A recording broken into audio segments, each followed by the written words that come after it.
That's stuff.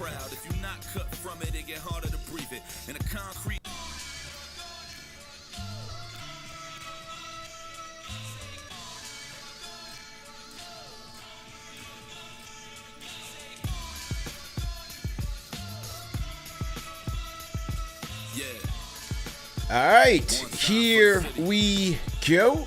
Salute to Knicks Nation on this Monday lunchtime afternoon grind edition of KFTV Live, man. TP the Fanchise in the building. Special guest. He's a diehard Knicks fan, man, returning to the show. Our friend Luis Miguel Echegaray, formerly of ESPN, man. You can catch him covering world soccer news, football, if you will. We got the World Cup coming up soon.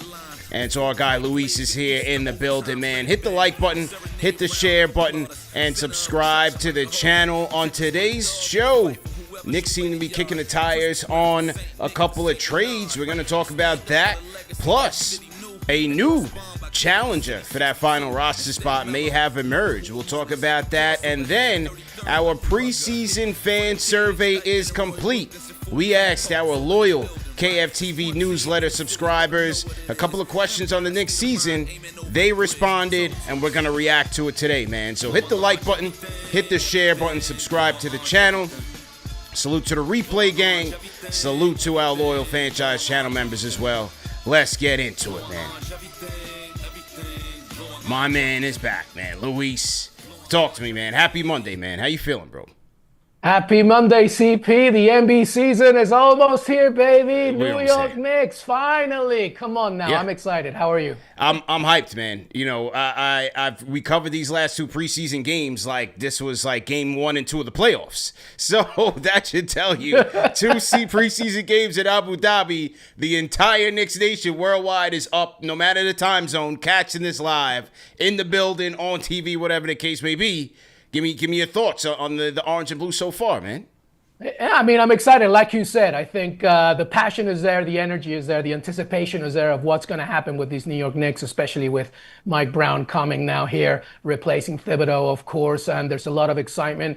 Obviously, we're going to talk about the new pieces, we're going to talk about the roster and everything, but overall, I think this is now a time for every Knicks fan to be excited because now the pieces are there. We have a pass-friendly coach, somebody that's more offensively minded. I think the bench is going to be used a little bit more. Obviously, Jalen Brunson and Karl Anthony Towns, leading the way. But overall, I think the theme of 2025, 2026 CP should be cautious optimism that we can get to the promised land for sure. Yeah, I'm with you. Cautious optimism indeed. But I think what you've seen, especially with these 2 preseason games underway, is some of the things that Mike Brown is preaching. Faster pace, more ball movement, more player movement. And overall, it seems like the players are executing and really trying to work their way through this new offensive system, which there's going to be a lot of eyeballs on that to see, okay, is that the difference maker between, of course, defense has to be there, of course, but also offensively, knowing that this team kind of sputtered in the mud, especially as the second half of the season went on and into the playoffs, we got to see if that new system is going to be the difference maker for this team. Yeah, absolutely. I mean, look, this is why the organization made the move, right? On paper, there was, at least instinctively at the very beginning, I'm not going to lie, I was one of them. I was thinking to myself, was the exit of Thibs the right decision, especially because of everything he had done in the 5 seasons, leading the Knicks to a tremendous run, specifically getting to the conference finals. But when you think about it, when you think about where the Knicks needed to go, especially not just a deep run in the playoffs, but get to the NBA finals and hopefully earn that chip, you needed now a coach that was going to be more pass-friendly, that was going to use the bench more, that was perhaps going to trust the youth more, that was perhaps going to rotate a little bit in order for this marathon-esque season to not be plagued with injuries, et cetera, and most importantly, not just everything to be reliant on Jalen Brunson. And, at least from everything that we know about Mike Brown, that's pretty much going to be the case. And to your point, the Abu Dhabi games have shown that now the Knicks are evolving into something more than just being defensively strong. This is an offensively minded team. Yeah, no question about it. How about the bench upgrades? We got to see a little bit of the Clarkson experiment. We got to see Yabuselle in the preseason. What's been your impressions of them so far? Yeah, I mean, Clarkson is what you see is what you get. The moment he gets the ball, he wants one thing: get to the basket, shoot, or do whatever. Yeah. And so that's going to be a good thing, but maybe not so much of a good thing, depending on how challenging it's going to be specifically for the Knicks when they play teams over 500. So I like the Clarkson thing. Now, it's not guaranteed. His future is still not guaranteed, right? So we need to now understand what's going to happen regarding that bench. Obviously, Brogdon being one of them as well. But overall, the pieces are there, as we have said. And again, I know we're going to talk about it, but CP, I think this is a massive season for Deuce McBride. I know that there's conversations about trading or not, but I don't think he's going anywhere, and I think that he's going to be a key component, because if you look at Mike Brown and what he likes to do, bring up the ball with sequences with two guards, not just one. It's not just going to be Jalen Brunson out there. I think that's going to ask for somebody like Deuce to do something. Obviously, we'll talk about the other tools as well. And then the other one, CP, is Mikal Bridges. I think that, we know what he can do defensively, but because we're going to be looking at shooting more, because we're looking at more perimeters, danger from the perimeter, I think that he's going to be another one. But overall, I'm excited, especially I think Jordan Clarkson's a good piece. I just think, he loves to shoot straight away. Yes. And sometimes that may be an issue. Yeah. With Clarkson, look, I'm looking forward to the experiment. I said it on Saturday's show. I said every year we have a cardiac Nick who puts the cardiac in cardiac Knicks, right? They'll shoot you into a game, they'll shoot you way out of a game off the bench, and that's a Clarkson experiment. So I'm very much looking forward to that. But overall, I like the prospects of him as a bench upgrade, and then Yabuselle as well. Yeah. He adds a different dynamic, a good three-point shooter. They haven't really gotten him going in the pick and roll just yet. I think that's going to be a new wrinkle to that bench that we really didn't see last year at all. Someone who's very efficient out of those pick and roll, pick and pop situations. He's very good in transition. And we got to see a great sequence from him in that second preseason game where he splashed the elbow three, comes down the court, met some Sixer at the rim. I forgot who tried to dunk on him. And then in transition, the Knicks got a Bridges conversion for a lay-in. That was beautiful ball right there. Absolutely. And specifically in his position, it's going to be demanded of him. I think the key for him is to stay out of foul trouble and just being real consistent. But that little segment right there was a perfect example of how he can help towards the season, especially, when we think about, who's going to stay healthy, et cetera, et cetera. But yeah, overall, the bench is looking good. It'll be interesting to see what happens before the deadline. But, again, when you look at the starting five, and when you look at the fact that the bench is now more confident and Mike Brown will use that bench, then you got to point to all things thinking, look, there is no reason to say why the Knicks can't take the East here.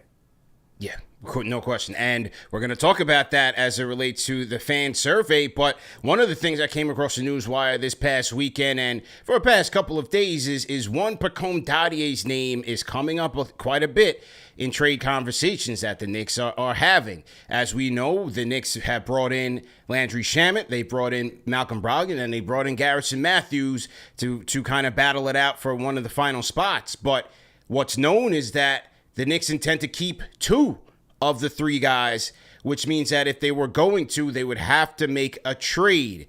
Now, Dadiet's name has come up. People assume Kolek. Deuce's name a little bit to a certain extent, but what do you think, with Dadiet's name there, what do you think about the prospects of potentially trading him? Yeah, and that's my boy Jake Fisher, originally with the Report, who I used to work with at SI. Shout out to him. Listen, we got to think about, first of all, the history of Dadiet, since he arrived as the 25th pick in 2024, right? He played, 18 games, 0 starts, and then, progressively, very sparingly used, right? I think it's 6.2 minutes a game. But, he's 20 years old. We don't know his ceiling. So that's one argument. The other argument is that now that Mike Brown is here, and we know that the spaces need to be saved for guards and for playmakers and for shooters, then now that kind of minimizes the potential of what Pacome Dadiet can give for the Knicks in the future. Having said all that, nothing's being done right now, but the reports are, of course, that teams have inquired, or I guess the Knicks at least have been like sniffing around saying, are you interested? Hence why maybe we're seeing a little bit of him in the preseason. So I'm not against it, and you have to fall back on the simple fact that, you know, that bench requires playmakers, and if you know, if the 20-year-old Dadiet is the one that has to be sacrificed, as well maybe Kolek as well, then so be it. Yeah, I've been a little bit leery to do it just because I just don't like the fact that they don't have much to lean on from a young prospect standpoint, given that this is every other year with the Bridges trade. Now they'll have a draft pick in next coming draft, so maybe that gives you you know, some optimism there. They did draft Diawara. A lot of fans are high on him. He did sign the rookie deal to stay with the Knicks, but he's known to be as more of a prospect and a project in his own right. Yeah, And so that's the reason why I'm a little bit cautious, because I look at OG, who came back. He looked good. I look at Josh Hart, look at Mikal Bridges, but behind them, the Knicks really don't have a lot of size and versatility at the wing position. They have a lot of guards, and sure, you can throw Shamet out there, who's 6'4", 6'5", at a wing spot, undersized wing. Maybe you can throw Clarkson, Brogdon. They're about 6'4", 6'5" out there, but you're going to be a little bit undersized, so they lose a little bit of versatility. The one thing with Dadiet is that even though he's not shooting the ball all that well, he still gives you some potential as some defensive energy, some playmaking, some hustle here and there again, and then some insurance if one of those guys get hurt. Yeah, let's not forget that this also, touching wood, that, this is also in relation to the fact that OG Anunoby needs to stay healthy, right? And if he's not, to your point about depth, becomes an even more important thing. I just think that overall, we know that, the objective at the very least is that, the guaranteed contracts of Jordan Clarkson and Malcolm Brogdon are a priority. And so space has to be made. I don't think Deuce McBride is going anywhere. So that leaves the room, obviously, and the door open for maybe Dadiet to leave. Yeah, so we'll have to wait and see what happens. First and foremost, let's make sure that these guys get through the preseason healthy. Still have about 3 or 4 preseason games remaining. Yeah. And then I think after that is when the Knicks would likely make their decision. They probably already have a couple of offers on the burner that they can kick it to once they're ready to make that decision. I look at Kolek as the odd man out, based on the amount of guards that they have there, and Kolek not seemingly ready to really take it up a notch with these guys. So I think his spot is pretty much going to be blocked this season. But, we also don't know if there's going to be offers out there for Kolek. Trades are a two-way street. So if teams aren't necessarily interested, then maybe it is Dadiet, who is a first-round pick, who has that potential. Yeah. So we'll have to see how it goes there. But as it relates to that final spot, Jake Fisher also noted that what we can see in this preseason as well is that Garrison Mathews is here for a spot. He's challenging for a spot, and even though we may like Landry Shamet, Garrison Mathews has been hot in these preseason games, and he's a hot shooter, man. The Knicks could be intrigued here. Yeah, he's the one that's out of the 3 right now that's showing up. So there's no reason to think that he wouldn't be the one that takes it. So the battle is clearly there.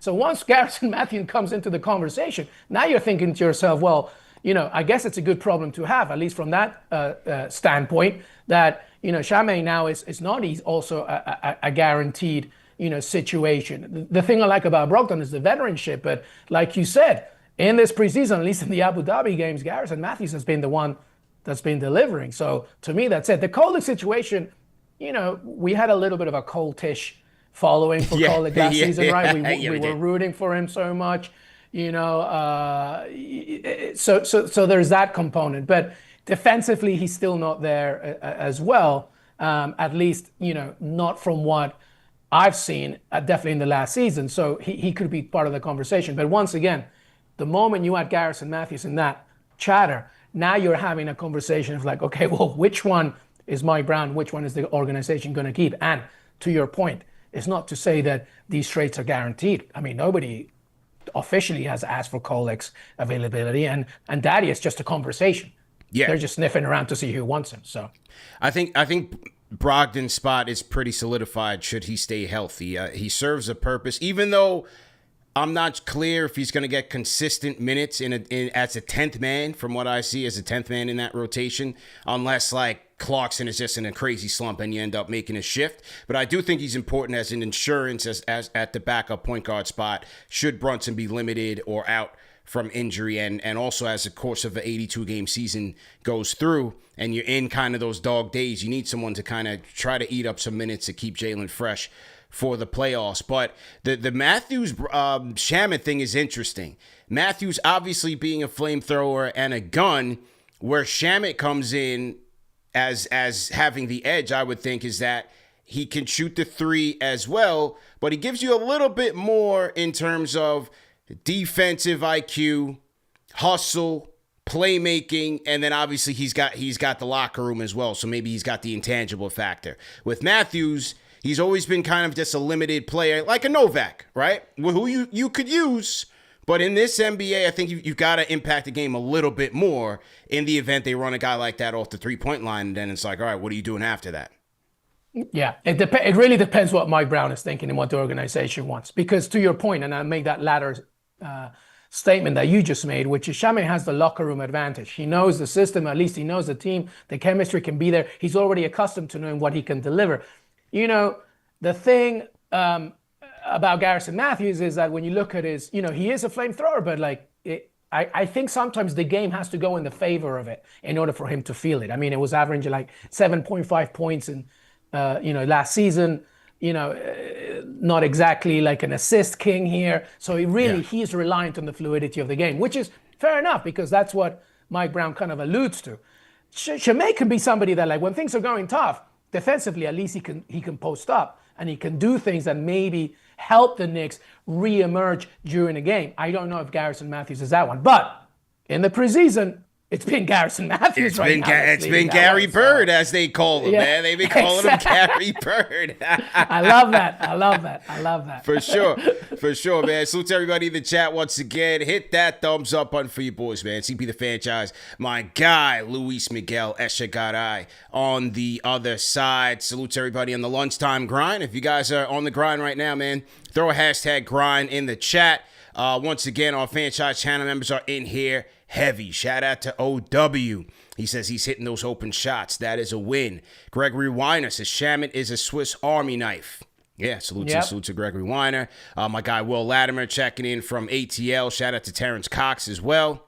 Oh, shout out to Captain Clark. He says, I just got my KFTV merch. I'm hype, can't lie, hat and shirt. Shout out to you, man. Make sure you guys go. I want that hat, CP. I gotta get it to you, man. Baby. I gotta get it to you, man. That's ridiculous. Yeah. This is the classic, true blue. Woo! You know what I'm saying? New era, 3D stitching. I got to get it to you, man. Once we get off the line, text me your address, and I'm sending it to you today, man. Today. Don't even blink, baby. Yeah. I'm going to do it. Can't even blink, man. You guys can call us up in the KFTV Discord if you guys want to chime in on any of today's topics. And we just moving and groove, man. Beautiful day here in New York, man. How's the weather where you're at, Miko? Oh, man, I'm right here in Manhattan, man. I'm right here in the city. And I mean, listen, like, I went outside for a quick run earlier today, and what is happening? The summer has not left us. It's beautiful, it's ridiculous. Man. Yeah, I'm loving it. I kind of want some fall weather, though. Yeah. Because that reminds me of the fact that the NBA and the Knicks are coming back. That's why. But I'm not going to complain because, come January and February when it starts snowing and you're wearing 3 jackets to go outside, you're going to be missing about this weather right now. So That's a fact, man. Put it in perspective very well. All right, so let's switch gears to the next topic. And that is our Knicks Fan TV newsletter subscribers. Shout out to everybody subscribed to the KFTV newsletter. You can do so at KnicksFanTV.com. Our newsletter subscribers filled out a survey for us. It was our pre-season survey. We wanted to check the temperature with our subscribers just based on how they felt about the team. And so we did ask them a series of 10 questions. The results are in, Luis, and we're going to tackle them today, man. So let's get to it. Let's do it, baby. All right. Question number 1. Who will lead the Knicks in total three-pointers made this season? Who will lead the Knicks in total three-pointers made this season? 38%, Luis said the captain, Jalen Brunson. In second place was Mikal Bridges, 17.4%. And in second place was Karl Anthony Towns, 17.7%. Third place, Mikal Bridges, 17.4%. And then OG Anunoby rounding out the top four, 9.5%. OG did lead the Knicks last year with 171 threes made. Then Mikal, then JB. What's your take here, man? Well, that's it. You just said it right there. I think folks need to remember OG Anunoby was the one that led in three-pointers last season. Now, granted, we're now talking about a different philosophy on the Brown. There's going to be more shooting from different perspectives, from different angles. I talked about the sequences where two guards are going to be coming up as well. A lot of pick and rolls. You might even see a situation where Mitchell Robinson and Cat start right from the get-go, allowing, I guess, some more fluid movement. So there's now more of a conversation, and I like the way that the fans have responded to UCP, because it does show that now with Mike Brown in the leadership position as head coach, now you might be seeing a lot more movement, hence a lot more spreading of that ball. I think I will agree with the fan base. I think this is the season where Brunson, because of how the Knicks will be playing, especially, against teams below 500, I think Brunson is going to get more looks. And I think he's going to be thinking to himself that he's probably going to be shooting this, because usually those three-pointers would come in the fourth quarter when the Knicks needed something from Jalen Brunson. I think that might come to the case this season, where Brunson maybe is now feeling more confident of taking that tray earlier in the game. But OG Anunoby did not lead the team for just by coincidence. He really knows what he's doing. So 171, right? I just feel like I think that he's going to be the next contender. And again, Deuce McBride, we need to see how he is going to be doing towards the stretch of the season. But yeah, I'm agreeing with the fans here, CP. I think Jalen Brunson will be the three-point leading scorer. What do you think? Yes, I have to agree. While OG did take the lead last year, he did have the lead last year. A lot of that production, he had about 63s made between the months of March and April, which was when Jalen Brunson went out with the ankle injury. And OG, that was probably one of the best months of the season when he had more usage in the offense and he got hot. He had a bit of a roller coaster in terms of his 3 points made, where he kind of came out the gates very well, then he dipped, cooled off a little bit, and then finished the season very strong. But again, about 60 of those threes made came between March, where he had about 43, and then April when he had 17, which is when the captain went out. I do think in this equal opportunity offense, OG will still be up there. Even Mikal. I think all those guys will still be up there as they were last year. But if Brunson plays a bit more games that are either equal or more than OG, and in this offense where Mike Brown wants to get him the ball more in off-ball spot-up situations, I think Jalen Brunson will end up leading the Knicks in threes this year. Yeah, well said, man. I think Brunson leads the way for sure. Absolutely. And speaking of Mike Brown, this was Mike Brown on Jalen Brunson in terms of, picking things up in that new system. Let's play that soundbite that we got over the weekend. Here is Mike Brown on the captain. Here we go. Oh, yeah, Jalen, he's starting to adjust. You can see it. I think this is going to be good for him because you can see how much space he has when he brings the ball. And, again, if you want to pressure a guy like Jalen with that much space, it's a pretty good chance that he can make you pay for it. And so I like that aspect of it. And then, him just getting used to run, and still be effective, whether you're on the ball or off the ball. It was great to see. You could see he's starting to get his feet underneath him a little bit and understand how to play at that frantic pace and still be effective and know where his shots are going to be or come from. All right, that was Knicks head coach Mike Brown on the captain, Jalen Brunson.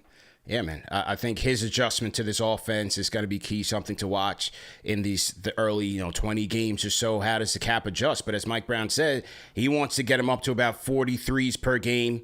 I think that bodes well in Brunson's favor. And then again, how does he slot off ball, playing off of Towns, playing off of Mitch? If Mitch is the starting five, I think that'll give Brunson a lot of opportunities. And then also in transition again, where the Knicks were, they were in the bottom quadrant in threes attempted and also threes attempted in transition. So Brunson stands to benefit there. Yeah, and let's not forget, like the East is looking very different than last season due to injuries and trades and, some kind of changes within the hierarchy of the Eastern Conference. Jalen Brunson still last season, when it was such a dominant by the Cleveland Cavaliers and Boston Celtics and, others pushing up, he was still averaging 26 points. He still had his injuries, but he was still averaging. He won, a clutch player of the year as well. And now with a pass-friendly, a shoot-friendly, and equal opportunist type of strategy, he's going to just keep elevating. So I like what he said. And I like what Jalen Brunson said, CP, as well.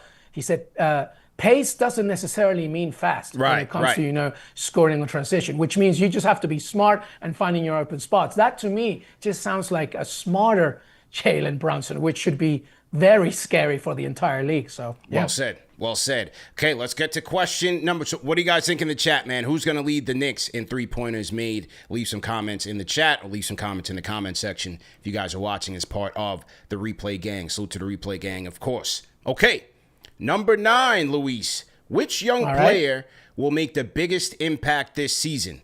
79.5% say Huckamania, Ariel Huckporty, 14.9% Pacome Dadiet, and 5.6% Tyler Kolek. Don't have too many options here, but who are you going with?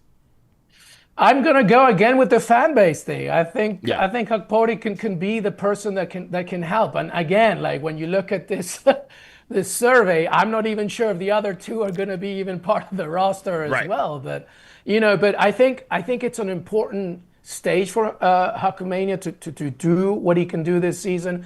Once again, he's going to be able to produce, the much needed, reinforcements off the bench as well. He's a smart player as well. I think the European background helps as well. I just think he's going to be one of these players that's going to elevate. So I'm going to go with the fan base once again. And again, I don't know if Kolek or Dadiet are even going to be there. So, now a reminder that in a marathon next season, it's going to be interesting to see how much Mike Brown uses that bench and how much he necessitates what happens. And again, I do think that a lot also depends on what kind of starting five continues to produce itself, because we've seen it, CP, where Mitchell Robinson starts right up there with Karl Anthony Towns. Maybe that changes itself depending on if Shamet or Brogdon stay. So, but I'm agreeing with the fan base again here. I think that's the right call. Yeah, it's Huckporty for sure. Maybe by default, but also by play, man. I like his potential as a backup big man with this team. We're gonna play this Mike Brown soundbite in just a bit, but I don't want to see the Knicks playing Mitchell Robinson on the second night of back-to-backs. So especially in those situations, Ariel Huckporty should be able to log some backup center minutes. You also have Yabuselle in there that you can run, and obviously you can run Cat at the 5. But Ariel Huckporty plays very well, moves very quickly. You saw a nice teardrop that he's been executing in preseason, and that's important because in the summer league especially, I watch everything, man. I'm a diehard fan. I'm delusional. I love fan. it, baby. I'm everything. So I'm at summer league with my clipboard and taking notes. A lot of the times when he's in that short roll off of the pick and roll, he kind of gets a little bit hesitant. Sometimes he travels and sometimes he just makes a bad pass. But now you're seeing him get confidence and dropping that floater over the top. He's good at blocking shots. He has the athleticism there. So I think he's going to fill a big role for this team as a backup center, especially if they limit Mitchell Robinson's minutes and on the second night of back-to-backs. Yeah, listen, across 6 minutes on Thursday against the 76ers in Abu Dhabi, he got 6 rebounds. It's preseason. 66. It is what it is, but he can do a lot with very limited time frame. So I think that it's a good shout out from the fan base. I agree with the survey. No question. Here was Mike Brown's sound bites on Ariel Huckporty and how he did out in Abu Dhabi. Here we go. KFTV. Coach Brown, I didn't get the chance to ask you this last time. You were praising Ariel in his first game. Your thoughts on his performance today, and then also a little bit maybe about his role going forward, how you envision it. Ariel's a great runner. He's not a good runner. He's a great runner. And so he's got to be able to use that every single possession. He's got to know how to use it. He used it really good, I thought, in game 1. I thought he was decent tonight. He could be better. He's got fantastic feet, so he can guard 1 through 5, in my opinion. Not only that, he can protect the basket because he has great feet and pretty good awareness. Now what he has to do, he's got to understand that if I'm a little late getting there, I can still get there, and I can go vertical. Not like this, but I can go vertical and take it in the chest. And our defensive player of the game tonight was Trey Jemison, and it was him because he played 8 minutes or 9 minutes, and he had 2 verticalities. I mean, they were picture perfect. He went over to help. He went vertical. He took the hit. He didn't fold. There was no foul, and you could see how tough it is for a guy to take that hit and still try to finish. So Trey impacted the game at an extremely high level on the defensive end of the floor, and that's something that Ariel can do every second he's on the floor just because he's so long, so athletic, and so quick. But we got to keep working with him to get him there. All right, so Mike Brown, he said a lot there, man, about Huck Porty, but most importantly, I think he spoke more about just having the discipline and the technique, the fundamentals to go vertical at times, not folding, not fouling, being disciplined enough where Huck Porty can get those block shots for sure, especially covering from the weak side. He can get those, but also being formidable as a defender by just going up straight verticality, challenging a shot, and ending a possession that way. Those type of things is what Mike Brown wants to see from Huck Porty, and once he gets that down, he's going to be much more well-rounded as a backup big. And listen, a massive strength for Mike Brown, or at least something that he loves, is points in transition. And if you have somebody that could just like Mike Brown said, he doesn't just run well, he runs great. That's going to be really, really important. So yeah, everything's looking good for him to be, everything that he wants and what Knicks fans want as well.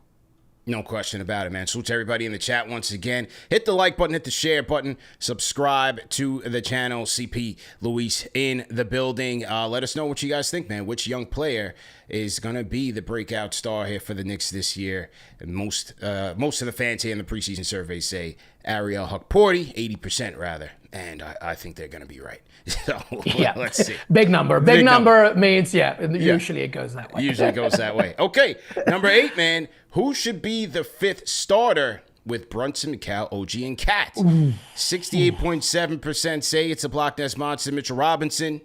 12.3% say it's Deuce McBride. 11% say Josh Hart. 7.4% say it's LeBert, Gershon Yabuselle. To that you say what, Luis?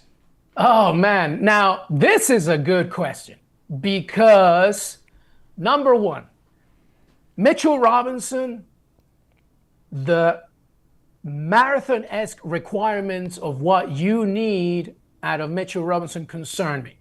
I am a fan. And also, here's the other thing. Mitchell Robinson is not a great dribbler. He's not a great shooter. His passing is getting better, but, these are not factors that help him become a starter right next to Karl Anthony Towns.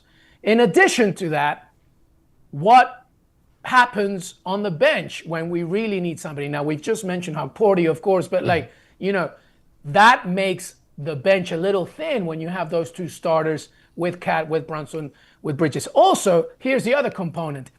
We're being asked now, at least from a Mike Brown standpoint, for the Knicks to you heard Jalen Brunson, not necessarily be faster, but really be smart and quick when it comes to pace. Really try and spread that ball, see what the movement is. And, we've all seen Mitchell Robinson track back, or at least try and get back, to an offensive standpoint in terms of transition. So I don't know if that's going to be necessarily the best thing for him. I keep going on about Deuce McBride, man. He has a really, really huge opportunity here to be that 5th man and to really deliver, especially at a time when the team's going to be asking for a 2-guard starting sequence, Brunson next to somebody, and then, you should obviously Mikal Bridges and Anunoby on the other side. Josh Hart, his finger concerns me. There's no question about it. If he was 100% healthy, I think that would be fine. Obviously, he's dealing with back spasms reportedly as we speak. We saw what happened there. But if he was healthy, then it would be a different conversation. But that his time off the court means for less time for Mike Brown to see what he can do as a starter. So I guess at the very beginning of this season, I will agree with the fan base. But I do throw caution to the wind. I don't know if it's necessarily the best thing always to have Mitchell Robinson and Karl Anthony Towns as starting. Obviously, Yabuselle there, getting 7.4 CP. What do you think? It still is an interesting debate. The fans know I'm steadfast with starting Mitch. I think that all the concerns that you pointed out offensively are certainly valid, and I agree with the fans who echo your same sentiments there. In that, are you completely maximized offensively when you have him out there? Is the pace as quick as it needs to be? Not just from a speed standpoint, but from a decision standpoint. Do you have a capable playmaker there at the 5? That's what also makes a lot of 5-out offenses very effective, is at 1 through 5, you not only have capable scorers, but you also have capable playmakers. You get a little bit less so with him out there, but again, let's see how he fares as he goes through the season in this offense, because I do think Mike Brown is leaning that way. But what I will say is that it's good that they have the options to switch up the rotation. So even though I'd like to set the tone with Mitch and maybe even close out games depending on the scenario, Deuce in that starting lineup is very tantalizing. Going with Yabuselle and Cat is also an option that you have to go 5 out and still play big. So what I will say is that they're not exactly handcuffed by putting Mitch out there because they have so much options. And so you don't have to play him as many minutes as a starter. But for me, I like to still set the tone with him, because he's not going to give you offensively, he's going to give that back defensively, and also give you the second chance opportunities to get more points up on the board, get more threes up, kick out and get more threes up on the board. And one of the things that I like, despite the fact that he was out there, is that it forces the rest of the 4 guys to be constantly in motion, so that you don't have the offense, slogging down when he's out there. You have to continue moving, and it seemed as though they were still able to find the right players, make the right plays, even though he was out there. Yeah, well, I mean, what a great problem to have, right? Like, this is not a situation where we're now struggling to be like, we're scrambling to find a 5th man. Like, no, now we have some options, even with Josh Hart not being 100%. And by the way, Yabuselle, he's pretty versatile as a front court presence. I mean, last season with the 76ers, like, it was about, it was more than 50% shooting. Like, he was averaging 11 points. Like, so he can do some things. And to your point, even if you start Mitch Robinson, he will be the first one out. And then you start now feeling the bench a little bit more, because just defensively, everything that he brings, specifically from a rebound perspective.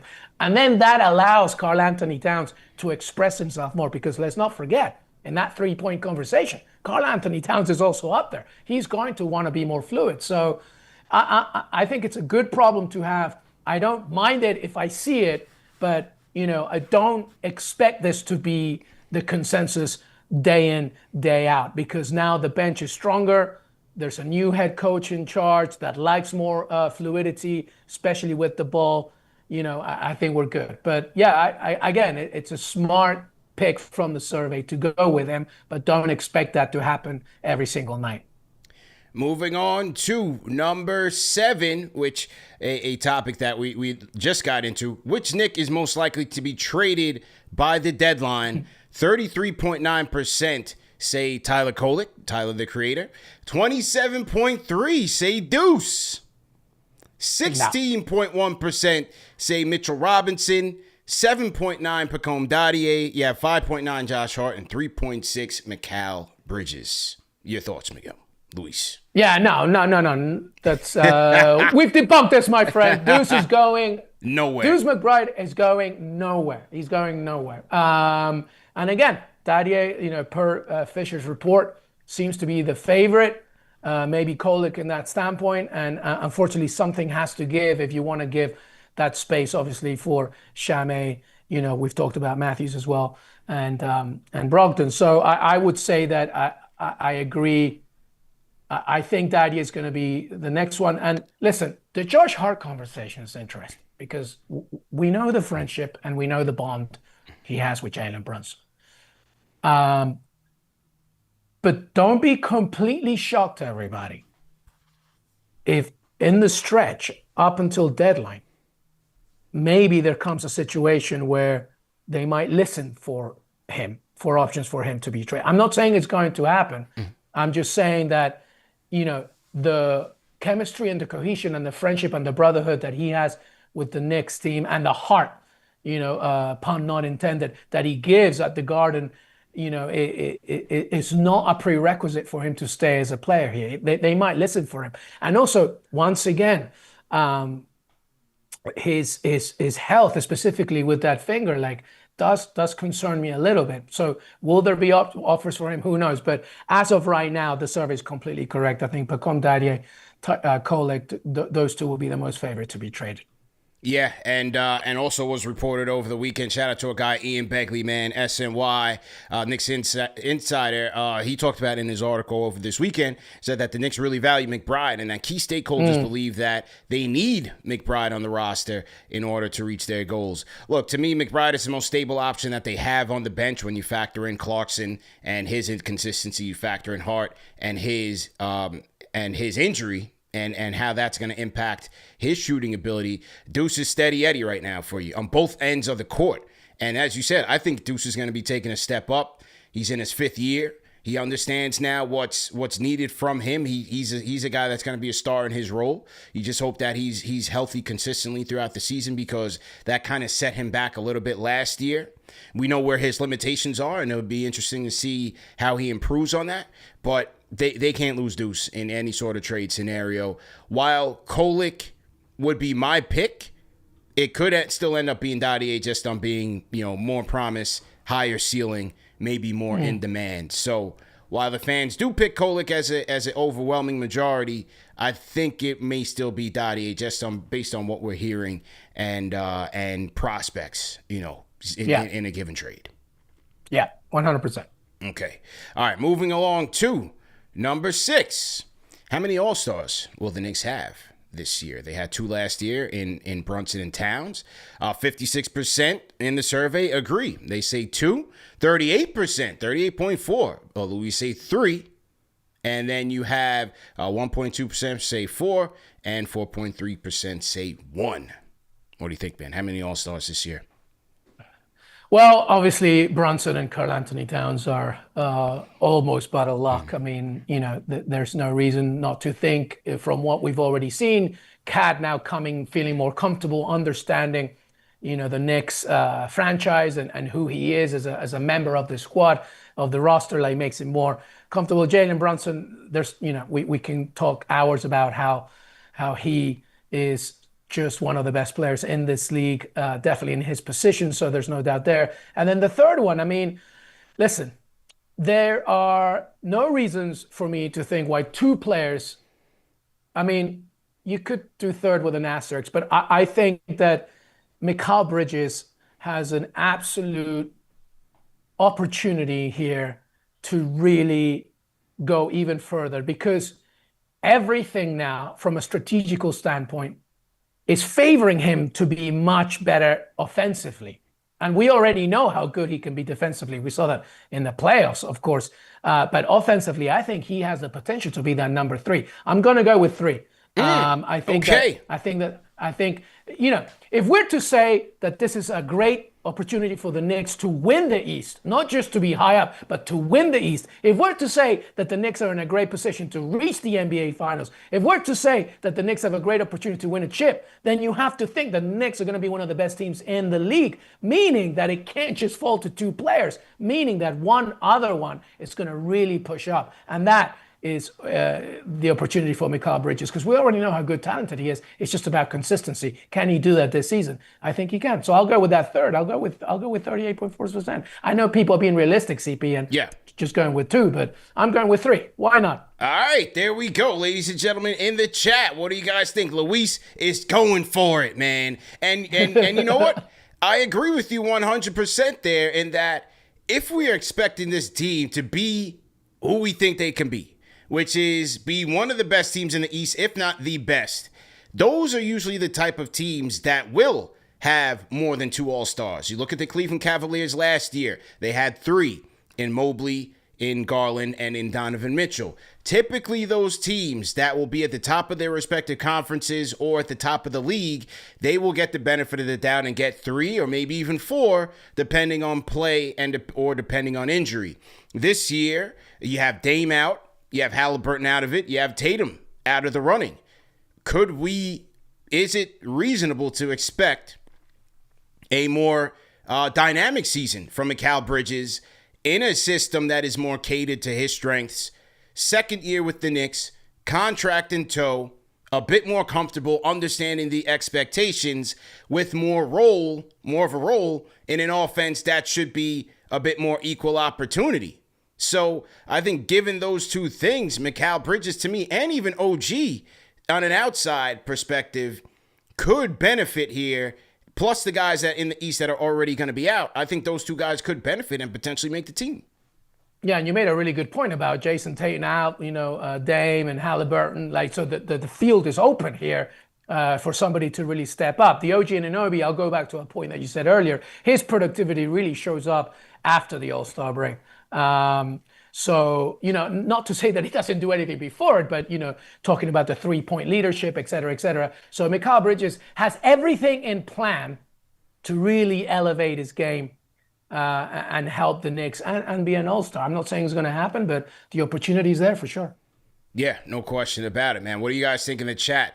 2 or 3 or 4 or 1 All-Star? What do you think the Knicks are going to field out there? Who are they sending out there to California? Who are the Knicks going to send out there to La La Land, man? And as we look at it, man, it is Monday, October 6th, but just in a few weeks, the Knicks will be tipping off against the Cleveland Cavaliers in the home opener to the start of the NBA season. And coming up just this Thursday, if you guys want to catch the Knicks, they will be at the Garden taking on Julius Randle, Anthony Edwards, and the Minnesota Timberwolves. Knicks fans all season long, check out our friends at SeatGeek for your ticket needs. Listen, man, we know that the prices at the Garden are going to be going up, especially given these expectations. So our friends at SeatGeek will have you covered with a little bit of a discount here, man. A little bit of a discount to help you go a long way. And that's using our code KFTV10 for 10% off your tickets. And that's once again with SeatGeek, the #1 rated ticketing app and the official ticketing app of KnicksFanTV. Remember, when you go on SeatGeek, whether it's SeatGeek.com or the SeatGeek app,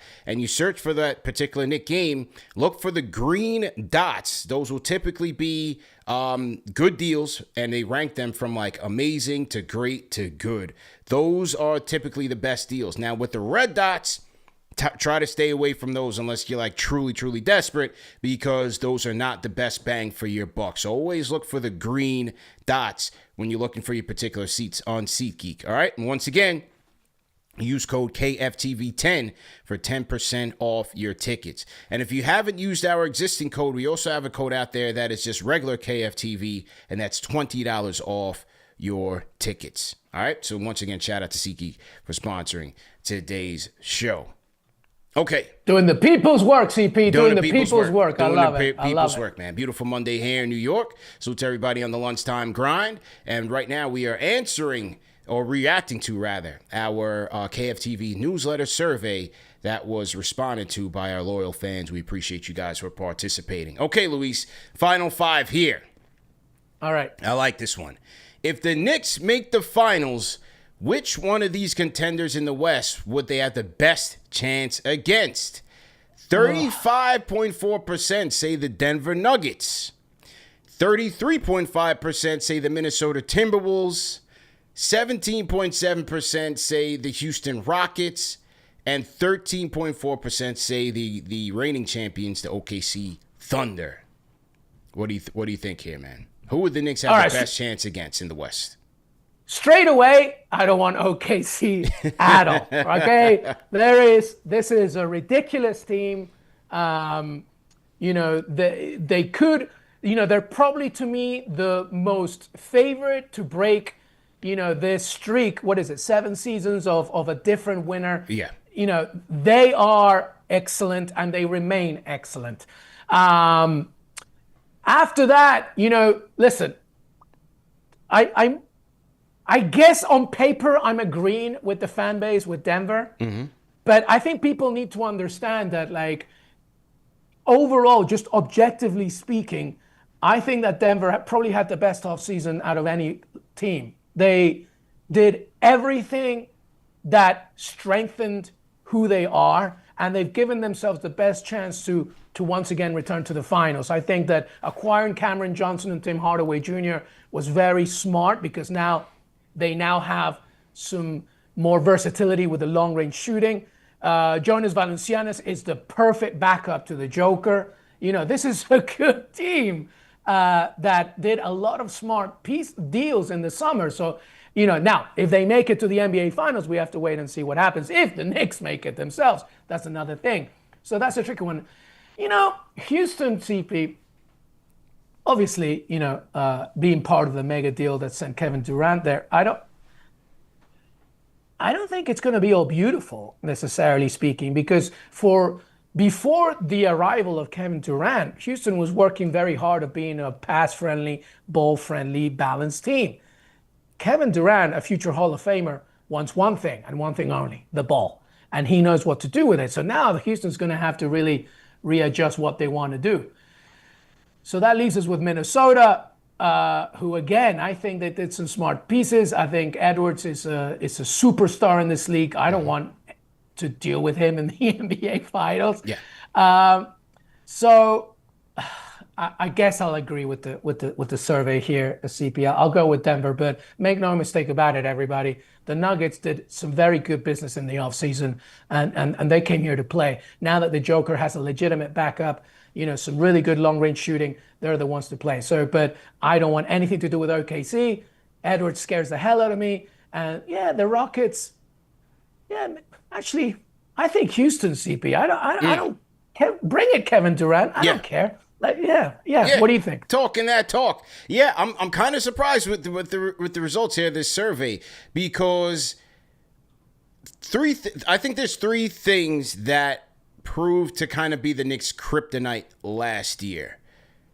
High octane 3-point shooting, speed on both ends as it relates to getting that high octane offense, and also on the defensive end when you think about the versatility at the wing position. Strong teams on the defensive side with the perimeter versatility at the guard and the wing kind of gave the Knicks quite a bit of fits. And so I would go with the Rockets. I'd still go with the Rockets. Even though defensively they're going to be a strong team, I don't believe in them offensively whatsoever. Now, if they were to get to the NBA Finals, that means that they've gotten, a sufficient enough of offense to be there, but I don't believe that they're even going to get there. You know what I mean? I just don't believe it, especially now with Fred VanVleet out. I don't believe in the Rockets, especially with the big hole at the playmaker position, and you got Kevin Durant on the opposite end of 30. I think that's highly unlikely. So I would go with the Rockets first. Then I would go with Denver, because one thing I believe is that, number one, the Knicks swept Denver last year. I also think that when it comes to matchups, like styles make fights, even though Denver, everything you said about their offseason on point, I think they had one of the best offseasons, and I think they're going to give OKC a run for their money. I still like how the Knicks match up with them based on those factors that I gave you, because Denver last year, they were another bottom quadrant of the league in terms of 3-point attempts and 3-point makes. They were very efficient, but they weren't one of those high-octane 3-point shooting teams. I think the Knicks can handle that. I don't believe that Denver has the wings versatility to really disrupt the Knicks. And the Jokic factor, obviously, you're always going to have to deal with his brilliance. MVP caliber player, one of the greatest ever. I think Towns will meet that match, just like he did in Game 7 just 2 years ago with those two teams. I think that's a challenge that both Karl-Anthony Towns and Mitchell Robinson would be able to meet, despite the Joker's greatness.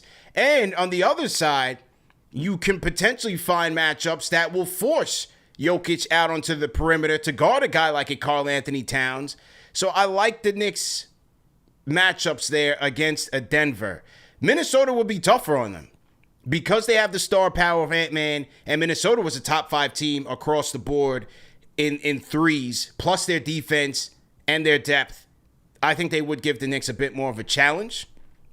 And then after that, obviously OKC, I think that'd be a very difficult matchup for the Knicks. So I would go Houston, Denver, Minnesota, OKC in terms of best to worst matchups in the NBA Finals.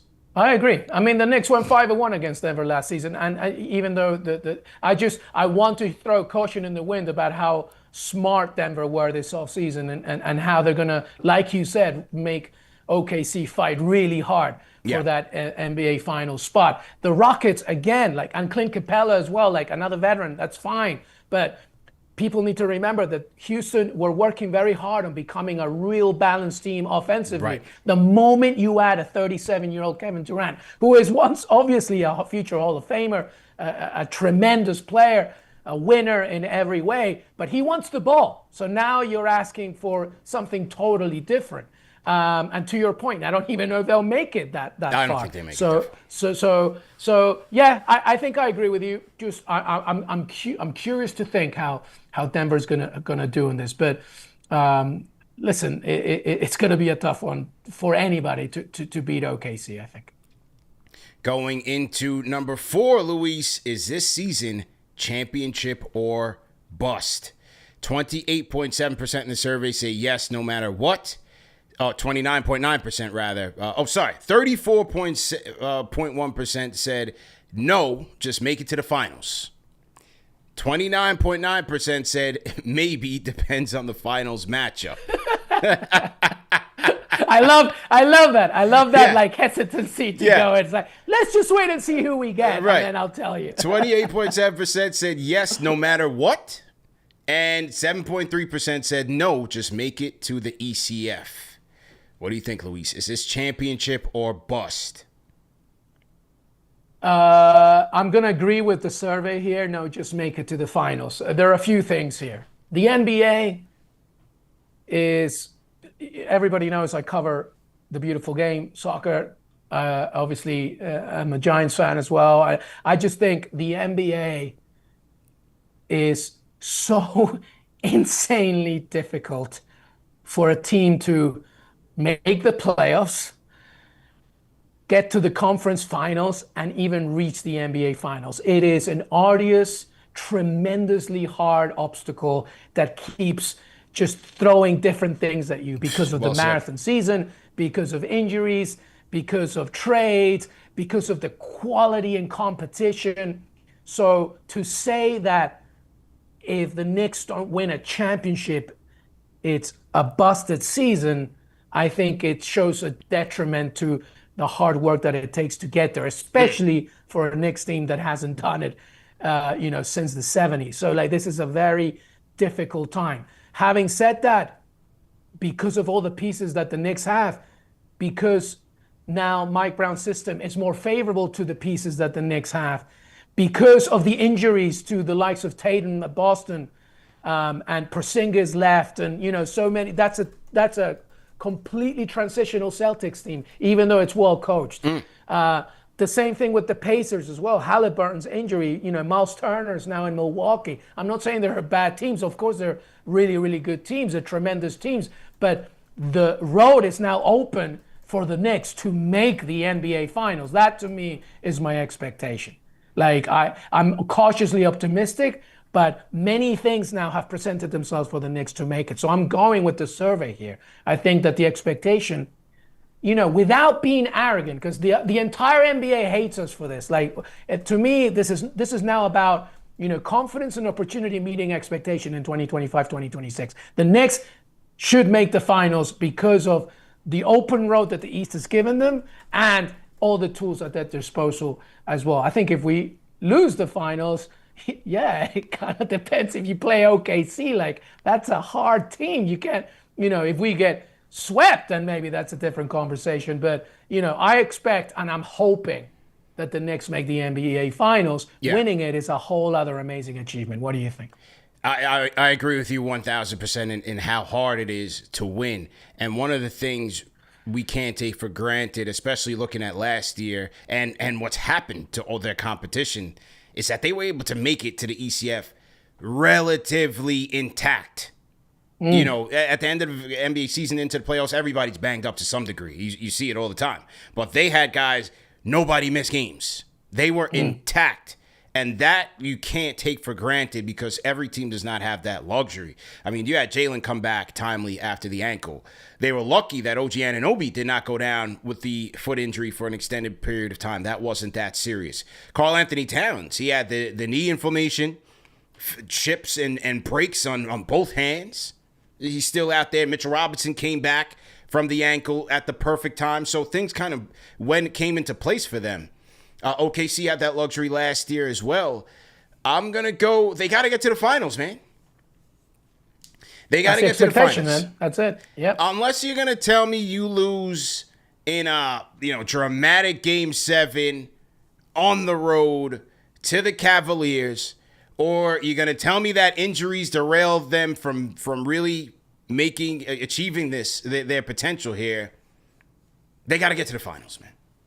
That's the expectation. They got to. That's the expectation. Yeah. Yep. Yeah.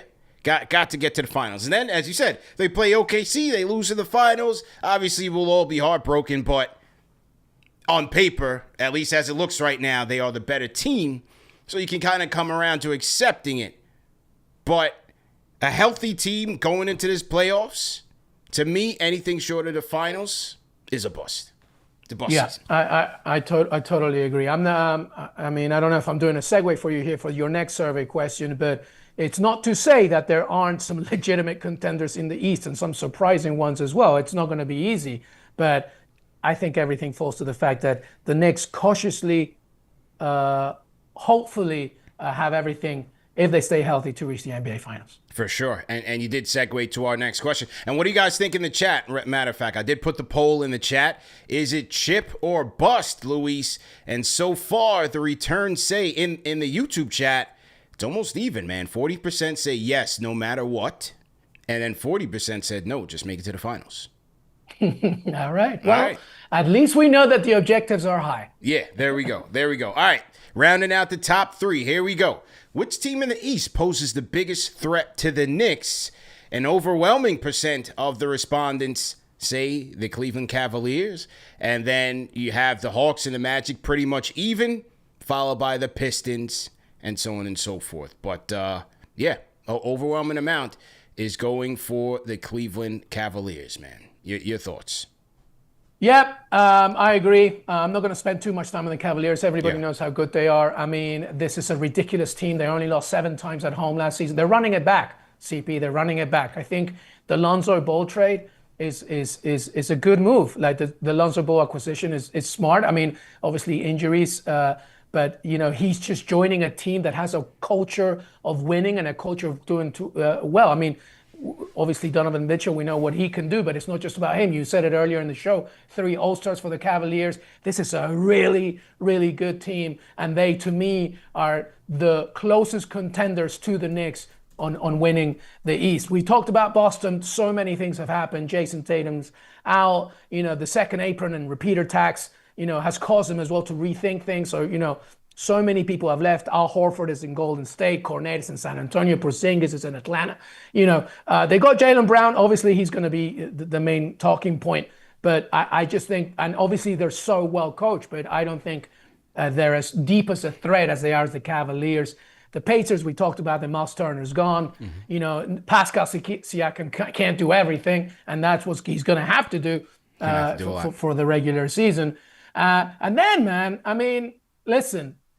The Orlando Magic, to me, are very interesting. The Paolo Banchero extension is smart. And then trading for Desmond Bane, who, 41% career three-point shooting, like that's a smart acquisition. They were already good defensively. I think they were second defensively last season. That's how good they were defensively. Offensively is where they struggled, 27th, I think. So now, with Banchero, Vanguard, of course, they're a legit duo. I think them alongside Luka Doncic and LeBron and Jalen and Karl Anthony Towns last season were the only duos that, were averaging, I think it was over 25 points, I think, something like that. And now they have all these other pieces. The Magic are an interesting team, and I'm intrigued to see what they are. But to me, CP, the Cleveland Cavaliers remain that team that, we have to look out for, because they did win the East. The playoffs was a different story, but they started amazingly. I don't know if that's going to happen this season. Yeah. But they, to me, remain the biggest danger. What do you think? With you 100%. You have to go to them. You have to give them their respects to a certain degree, because we know in the playoffs they'll find a way to fold. But as a regular season team, you're going to have to respect it. Now, they are going to come in with a few chinks in the armor, in that both Darius Garland and Max Strus are expected to miss some time in the regular season. Both of those guys coming off of lower extremity operations, and they need to recover. Garland with a toe, and I think Max Strus had some sort of stress fracture or something in his foot, I believe. So it's going to be interesting to see if how they recover from that. As you said, they did kind of swap Lonzo Ball for Ty Jerome and Okoro. They have DeAndre Hunter, who I love off the bench as a potential Sixth Man of the Year candidate. Evan Mobley coming off of a strong season as a Defensive Player of the Year. Will he level up a little bit? The Spider is Spider. So going to be interesting to see how they fare, but obviously you have to give them their respect as at the top of the East. You like Orlando. I like the Hawks, because they were a team to me that, when I talk about styles make fights and the tough matchups, the Knicks had a tough time with them last year, multiple games, including that quarterfinal game in the NBA Cup where they showed the Knicks the door on their own home court, and Trae Young was rolling the dice on the court. We need revenge for that. But Jalen Johnson coming back, the addition of Nickeil Alexander-Walker, Zachary Risacher, the first-round pick last year, in his second year, how will he look? They added Luke Kennard as some firepower off the bench, and then the Porzingis factor, if he's healthy. I think the Hawks added an interesting dynamic here against the Knicks. So it's going to be interesting to see how they match up. I think they could be a team, although their depth to me is still a little bit thin. I think they will be one of those regular season challengers to the Knicks, like the Magic as well. But I'm going to put Cleveland there at the top of the heap. No, I like it. I mean, there's some intriguing components there for sure. You go with Atlanta. I'm going with the Magic to throw some challenges. But make no mistake about it, everybody. This is the East for the Knicks to take. Just less self-inflicting wounds. But everything is there for the taking, I think. Yeah. I mean, E. Gibson in the chat. E. Gibson says Hawks do have a nice roster, but I question their defense. I think they got even stronger. Like I said, Jalen Johnson, good defender. Dyson Daniels gave Brunson a little bit of trouble in some of those matchups, and Brunson got his advantages on Dyson as well. But, you have Dyson Daniels there. He was a Defensive Player of the Year candidate. You bring in Nickeil Alexander-Walker. He's a strong defender as well. So that's kind of why I think that the Hawks are going to be tough for the Knicks, and because you still have to factor in Trae, who always loves to kill the Knicks whenever he gets a chance. So they're one of the most balanced teams in the league, 100%. Yeah, no question. All right, so headed in final two. Here we go, Luis. Let's go. What seed will the Knicks finish with? 54% of the survey say the number one seed. 40.5% say number two. And 5.4% say number three. Your thoughts? Oh, man.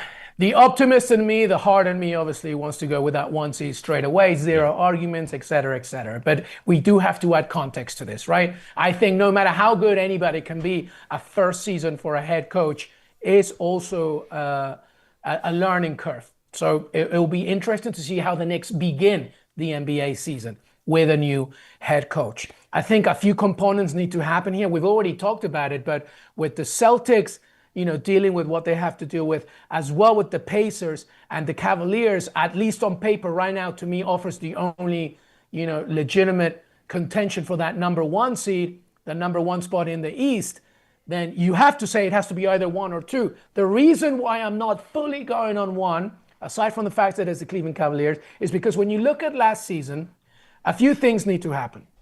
Number one, the Knicks only won 3 more games at the Garden than they did away from the Garden last season. I just think that if we keep talking about the fact that Madison Square Garden is the greatest arena in the world, then the Knicks need to represent it better. The Knicks need to win more games at home. The Knicks need to be more legitimate. And not only that, the Knicks need to be stronger and more confident against teams with winning records. I think it was a 9-11 record against teams, because especially at the Garden, just, from LeBron to Spider to Trae Young, who you just mentioned, individual talented players in opposition teams, they want to deliver. And the Knicks sometimes fall to that. A 9-11 record against teams over 500, I think that needs to be fixed. And also, the most important part, this roster needs to stay healthy. I don't think, when you look at the record under Thibodeau, there's not one single time where we went above 55 games. Now, that has a lot to do with many other things, right? The depth of the roster, the bench and how much he used it, the defensively minded strategy and philosophy. So now, all the pieces are there for, we've talked about it endlessly, a pass-friendly Mike Brown system to really go at it. And the road is open to compete against the Cavaliers to win the number 1 seed. So I'm 50-50 on 1 and 2.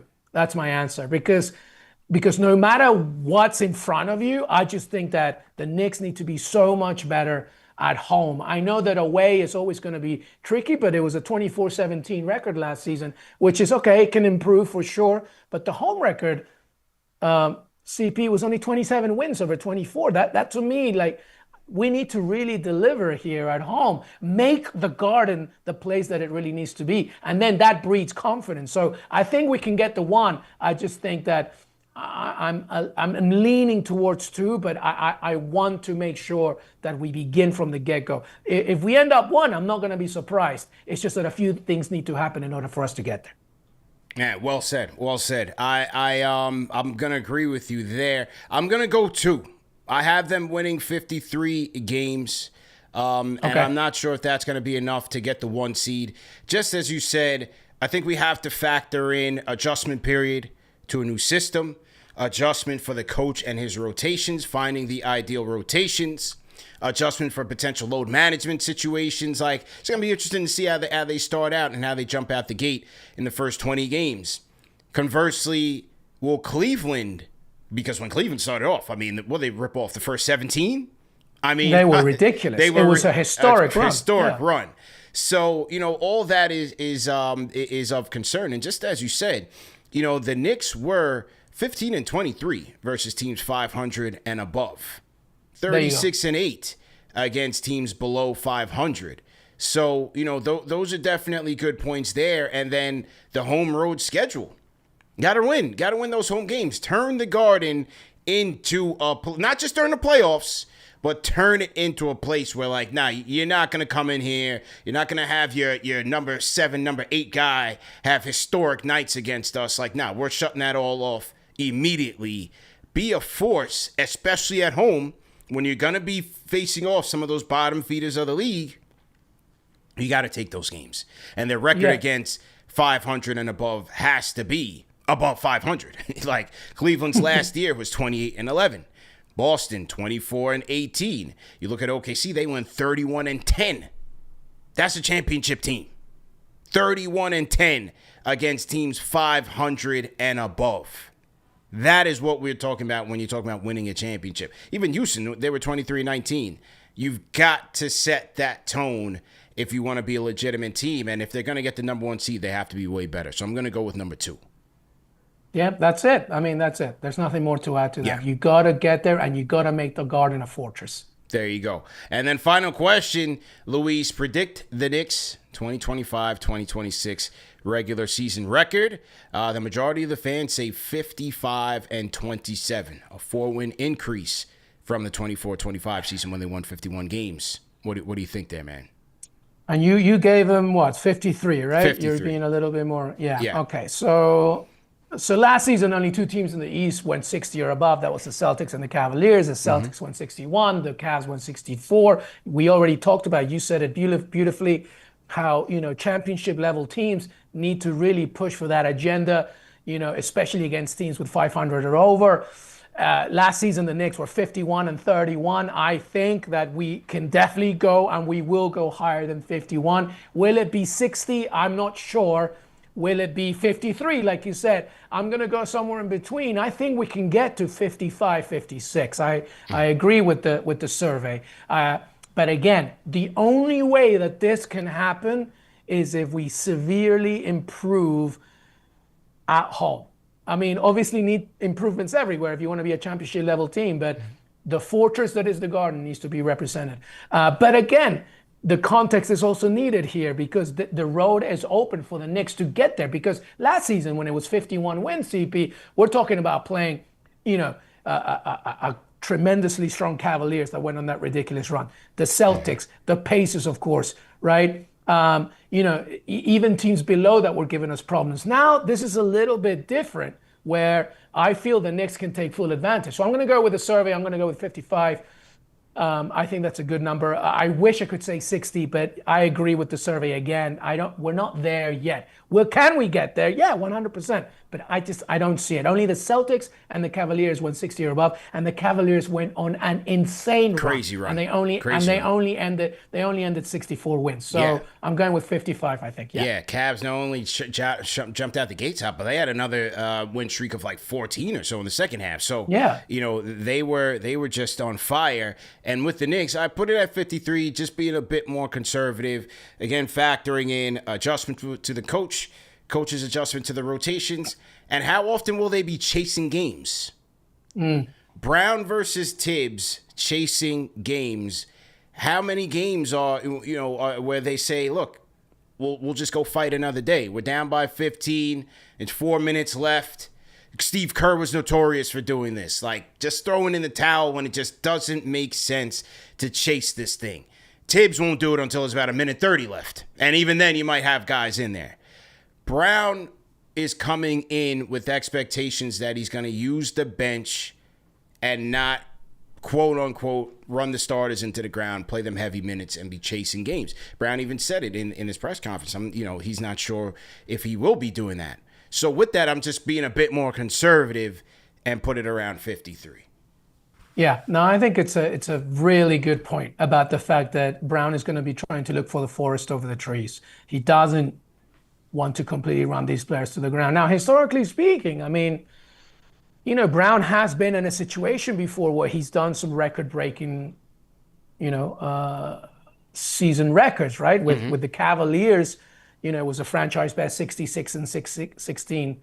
Obviously that was way back in 2008 when he won Coach of the Year. But there is a possibility for us to really get to that level. But to your point, I think it's forest over the trees here. It's more important to be healthy, to be ready for the playoffs, and to really deliver. But again, all these factors come into place that this is a very open Eastern Conference, and the Knicks have the tools to get there. Can it be 60? It's very difficult, but we'll see what happens.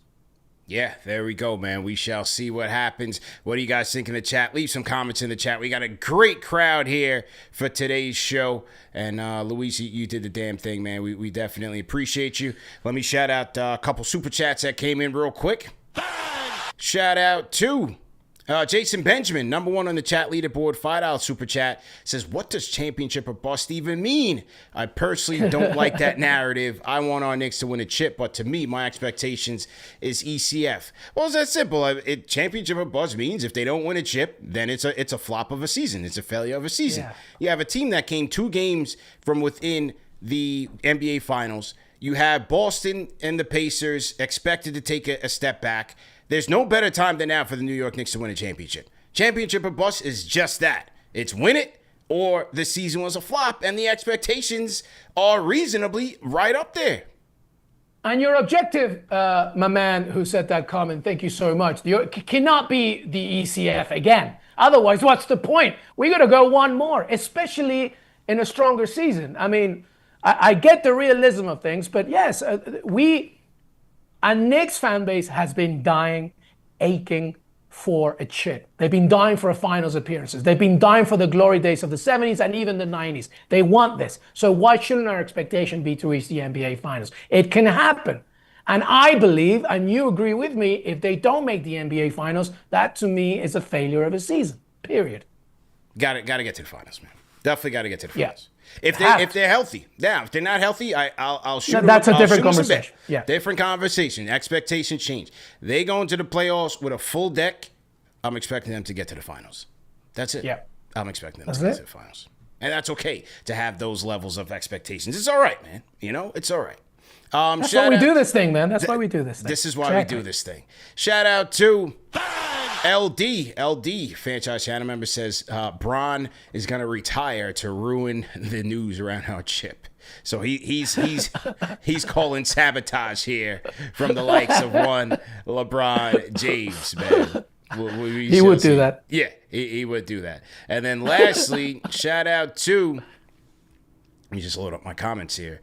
Shout out to NYC B-Ball. Shout out to you, man. NYC says, when was the last time we won our division? What was that? The last time they won the division, was that the 2013-14? That was the D'Antoni years, wasn't it? Was that 12-13? When they were the second seed? I think so.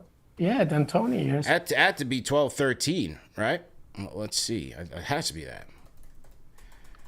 Well, here's a quiz for you. Yeah, when was it? Had to be.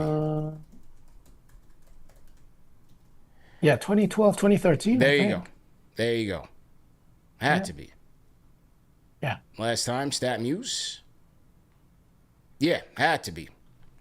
All right, so there is that. And then we have one more super chat from Jason Benjamin again. He wants to chat more. He says, so if no chip, are we blowing up the team is my question. No. That's not what that means. I don't think championship or bust means if you don't win the championship, you have to blow the whole team up. No, it just means you didn't achieve the mission. It just means that there was a hugely disappointing campaign on what should have been a really good, promising one, based on the roster that we have, based on the pass-friendly coach, based on the fact that the East is more open, based on the fact that Jalen Brunson, Karl Anthony Towns are all-stars. So all those things point to the fact that we should, hopefully, if we stay healthy, have a great run deep enough to reach the NBA Finals. We don't get there. It doesn't mean break everything apart. It just means that there's a massive underperformance from 2025, 2026. Right. That's it. And if it falls completely short, then yeah, I'm sure they will look at things, i.e. Giannis. They're always going to be checking in on Giannis. You can guarantee. That's always a given. That's going to be there. So we'll just have to wait and see. But in my opinion, doesn't mean that you just blow the whole thing up. No, you can't do that, man. Can't do that. No. Anyway, man, Luis, excellent job today, man. It was an honor to have you on the show, man. Obviously, this won't be the last, but happy to have you back today, man. Always appreciate you, man. You do the people's work. You do the Lord's work. I love KnicksFanTV. Listen, keep it going, and I'm here anytime you need me, brother. Yes, sir. That's our guy, Luis Miguel Echegaray, man. Tap it in. Yes, sir. Let's go, man. Luis, appreciate the time, man. All right, salute to everybody in the chat. Yes, sir. Salute to everybody in the chat once again, man. Hit the like button, hit the share button, and subscribe to the channel. Great show, man. I thought we really dissected it, broke it down in different ways as we do here on KnicksFanTV and have constructive conversations, man. I rock with Luis heavy, man. He's a great analyst, whether it's the beautiful game of soccer, a.k.a. football, or talking about his Knicks on the basketball scene, man. He can chop it up with the best of them. Shout out to Luis, and we'll certainly bring him back. Salute to everybody in the chat. Our Fanchise channel members, salute to you guys, man. Hope everybody had a great weekend. Obviously, Thursday, we'll be looking forward to the Knicks taking on the Timberwolves coming back. I just spoke to Solo, been chopping it up with Solo, texting back and forth, trying to get him on for our annual preview show. We're going to schedule it tentatively for this Friday. Earlier start time around 11:30 a.m. Usually we do it in the evening time, but we're going to do it around 11:30 a.m. So a bit earlier start time on Friday, and then we're still booking some more guests for this week as well as we continue to tap into this thing and skin the cat in a multiple of ways. Shout out to Will Latimer in the chat. Says KFTV gear on the way. Shout out to Will Latimer. Brightest future Miami meetup. Yes, we are just in the initial stages of getting the Miami plans figured out for the 26th. So just look out for the announcements there. 22nd and 24th out here in New York, we will be having a watch party for the Cavs game and the Celtics game respectively. That'll be Wednesday, October 22nd, Friday, October 24th. Those two games will be at Slate. So make sure you guys get that in your calendar as well. And also make sure that you guys are downloading your digital calendars. Those have been coming in handy for a lot of you guys. So make sure you guys are downloading your KFTV Knicks 25-26 schedule on the digital calendar so that you don't miss an exciting season. Anything on this exciting season, man. Salute to you guys. Stevie Nicks, I see you, man. Sidney Dean, salute to you. Sean Frank in here. Salute to Sean Frank. How you feeling? D Cannon 93. Salute to you. APAP.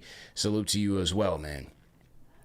So yeah, salute to you guys. So it's funny because I forgot one of these accounts, one of these network accounts was on Twitter asking, obviously with the state of New York sports, the Knicks is all we got in these days, all right? So one of these accounts was like, New York sports fans, are you okay? And I replied back, I said, yeah, we good. Knicks basketball is starting up. We Gucci over here. Don't worry about it. Because, look, any reasonable Giants and Jets fan know that neither of those teams are doing anything this year. I watched the Giant game yesterday against the Saints. Lost a winnable game, but I had no reaction. I was indifferent to it. It is what it is. We know what it is with this team. The rookies are going to make their mistakes. Dart had his fair share. Scatterboo had a bad fumble. They both took accountability for it, and it's growing pains for the rooks. I'm actually glad those things kind of happen so that they can bounce back and be stronger pros. One thing that is not acceptable is that the Giants wide receiver core is the saddest thing in football, and it has been for probably about the last 10 years. Sad. Ridiculously sad. Bottom of the barrel, sad. That is a fact. There's not a single receiver on that team outside of Malik Neighbors that concerns you in the slightest. Not a single threat. It is an abomination to see what this Giants receiving core has looked like over the last decade or so. They don't draft them well. Neighbors was great, got hurt. OBJ was great. Never panned out, diva'd out, got hurt, inconsistent quarterback play. They're never on the same wavelength. They got a good wide receiver, can't figure out the quarterback situation. Have a decent quarterback, can't get good wide receiving core. They stink. Darius Slayton, oh my goodness. I hate to bring the guy's name up all the time because maybe I'm being a little too hard on him. Maybe it's never personal. The guy is not a good player. They went out and gave the guy another contract to bring back for what reason? He stinks already, man. Joe Shane, Dable, get it out of your heads. There's not a single wide receiver on the Giants that puts fear in you. They draft Tony. He was such a problem, and that was so un-Giant-like to draft a malcontent like that. He's not even in the league right now, despite winning a championship. The year after they draft Tony, they draft Wan'Dale Robinson. So now you got two small gadget receivers. I like Wan'Dale Robinson. He's tough. He's gritty. He's too small. They don't have a single good possession receiver on that team. Inconsistent route runners. Jalen Hyatt, forget about it. He should have never even made the team. He's so bad. We've officially segued into Giants Fan TV because they stink.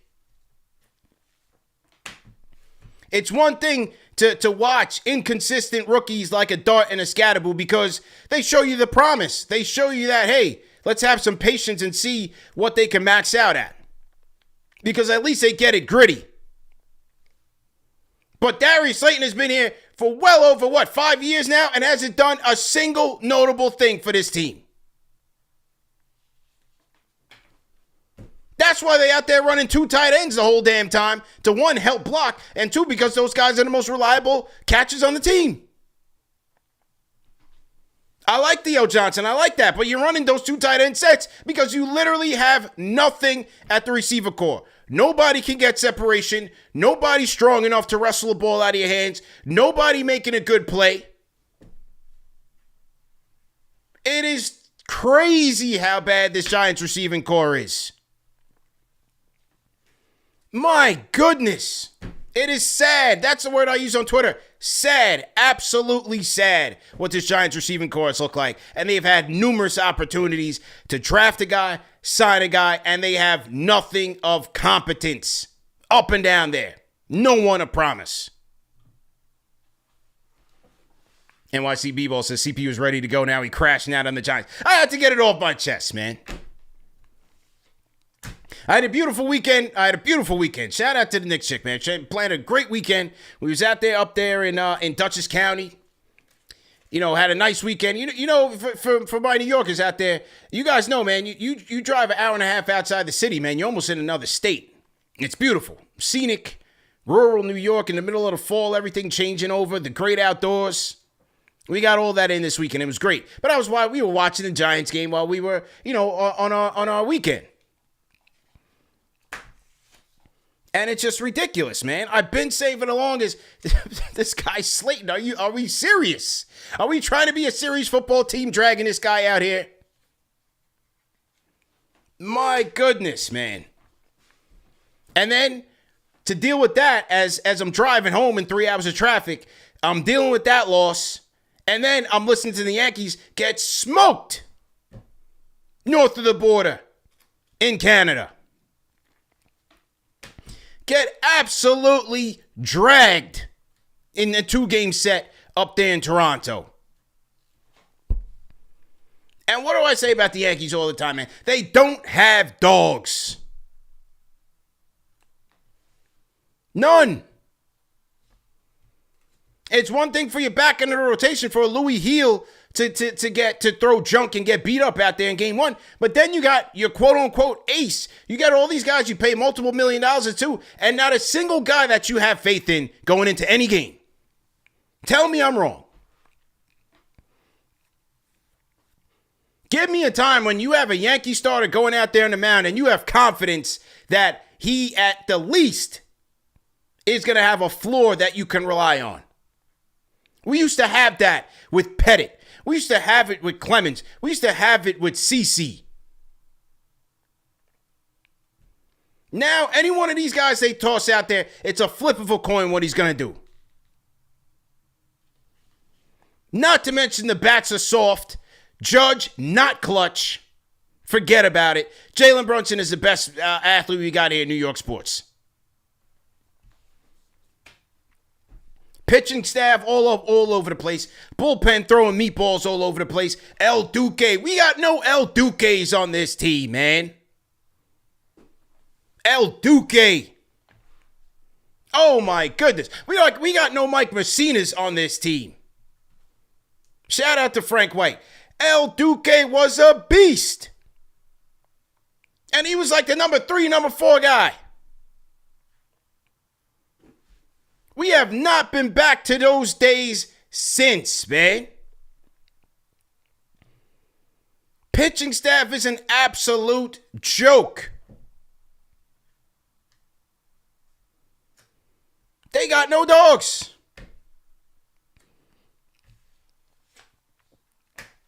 Jets, forget about it. The joke writes itself. So it's like, with that being said, this is it. It's Knicks basketball or bust. It is Knicks basketball or bust for us here in New York and the tri-state area. But man, oh man. And now the Giants, insult to injury. Now they got to take on a Philly team who just lost on Thursday on short rest. So good luck to the youths. Good luck to the youngsters, man. But yeah. So there's my New York sports diatribe. Thank you for attending my TED Talk. And I hope you guys, hope I sent you guys on your merry way. It's hard out here, man. It's hard out here.